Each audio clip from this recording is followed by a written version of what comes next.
Quello che ha tutto. È sempre contento e fieruello perché ha tutto e ha riuscito da sua vita. Ha una villa tamanta con una piscina. Ha un 4x4, un battello, un jet, un quad e un caddie sempre pieno. È stato primo in Corsica a l'écran plasma, a centinaia di DVD e anche una macchina Morito.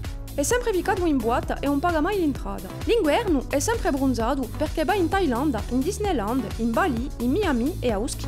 L'estate si va a tutti i concerti, tutti i festivali, tutte le feste e finisce sempre in ritratto in Curse Matin accanto a un DJ. Ha anche una residenza secondaria in ciò che lo chiama l'estreme sud, un pied-à-terre in Parigi e una casa che si spuva in paese ma che la da vende. Fage l'UV, fage o golf, fage o voting, fage o tennis, fage o roller, fage o attello, fage o gon. E si detti all'orsinade. Non a Facebook mette tutti i suoi ritratti per mostrare che l'ha tutto e come è sempre contento, l'hai caduto.